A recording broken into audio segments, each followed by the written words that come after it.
They say some doors are meant to stay locked, but what if the lock was never on the door at all?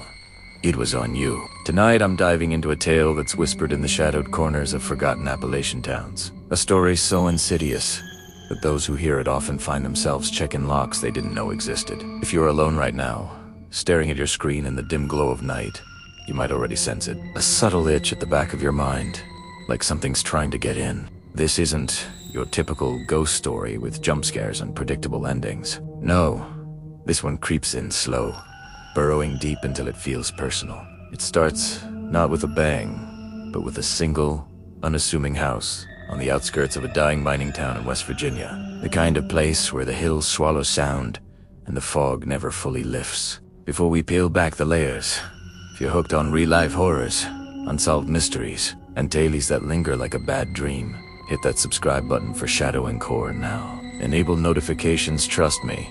You won't want to miss the nightmares we uncover next. Locals call it the Whisper House, though no one's sure why it earned that name. Built in the 1920s by a reclusive coal baron named Elias Crowe, it stands isolated on a ridge, its weathered, clapboard siding peeling like old skin. Crowe was a man obsessed with the earth bella tunnels, caverns, the dark voids where men descended and sometimes never returned. He claimed the mountain spoke to him, revealing secrets of what lay beneath. Elias lived alone after his family vanished one winter. Official records say they left for the city, but whispers tell a different truth. They were taken below. No bodies, no notes, just empty beds and a dinner table set for four that grew cold. Crowe didn't report them missing for weeks, saying they were visiting kin. When said, his eyes would glaze over, and he'd mutter about the voices needing company. The house passed through hands after Crowe's death in 1937. He was found in the basement, his body contorted as if crushed by invisible weight, though the room was empty. Autopsy showed his lungs filled with coal dust, impossible since he hadn't mined in years. The coroner ruled it natural, but the report noted odd scratches inside his throat, like something had clawed its way out. For decades, the Whisper House sat vacant, a magnet for thrill seekers and urban explorers. In the 1950s, a young couple bought it cheap, ignoring warnings. They lasted 3 months. The wife kept a diary, later found tucked in the attic. Entries started normal.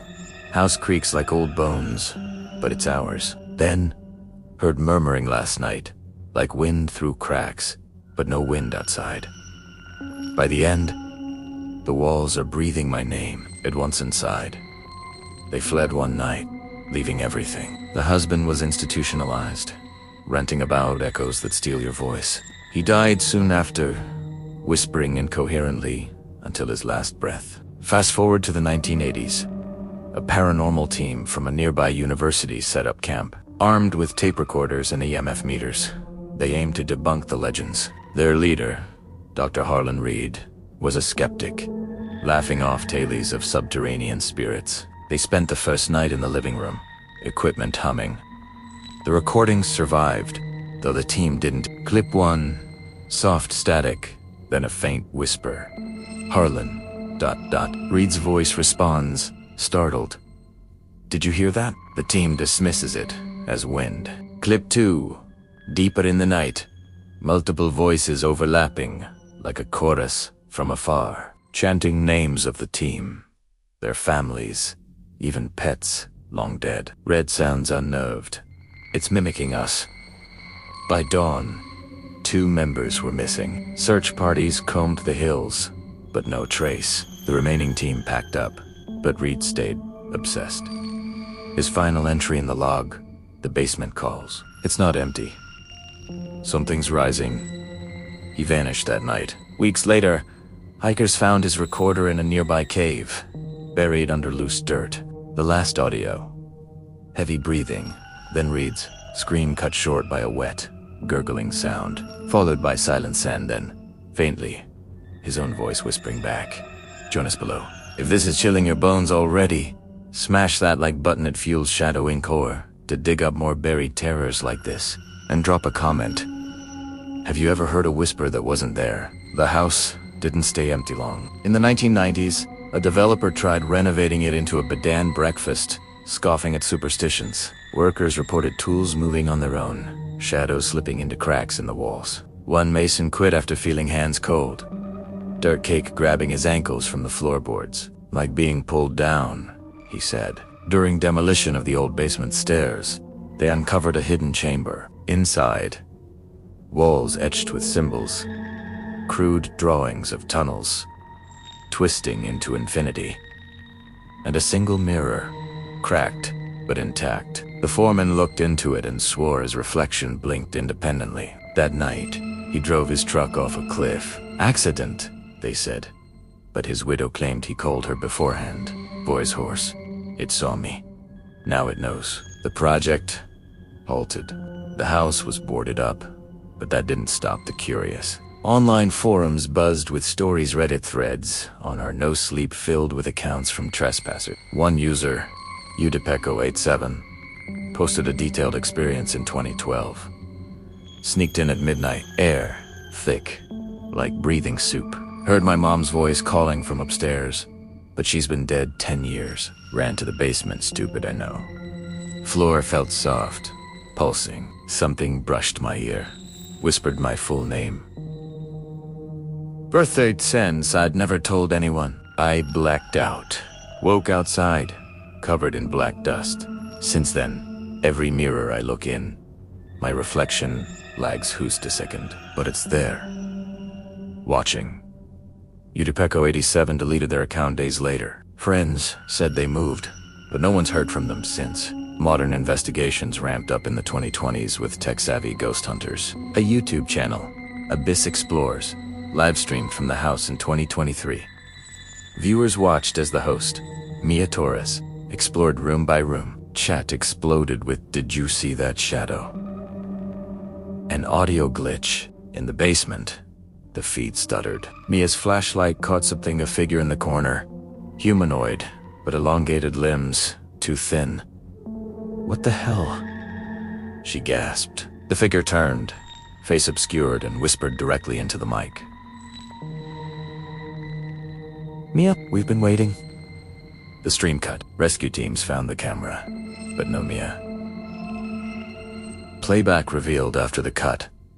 Whispers listing viewer usernames from the chat, one by one, as if reading them aloud. Since then, several viewers reported anomalies, whispers in empty rooms, reflections that don't match. One commenter wrote, "Heard my name last night. Subscribed here for answers. Help?" Their profile went dark. Scientists have theories. Infrasound from old mines causing hallucinations.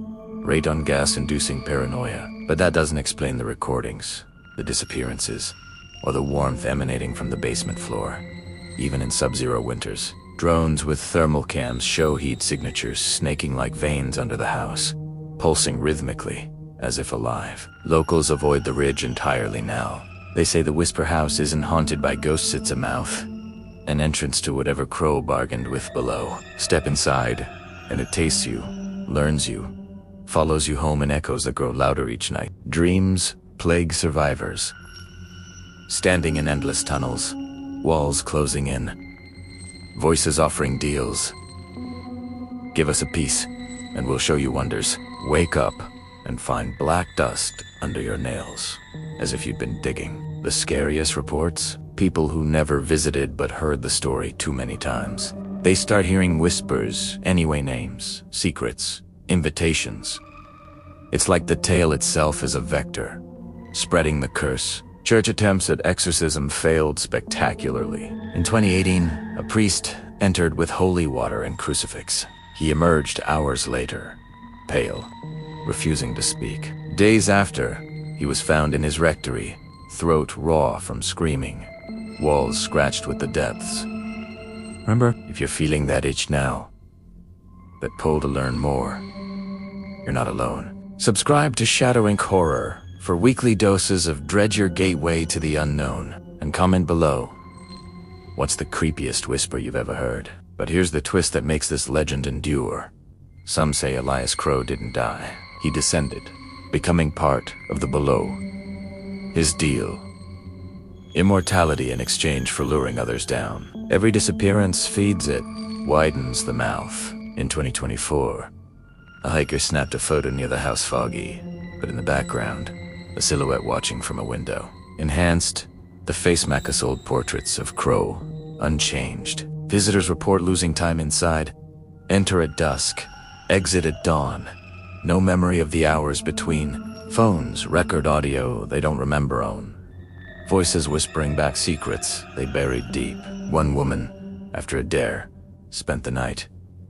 She blogged, felt, watched. Mirror in holes showed extra eyes.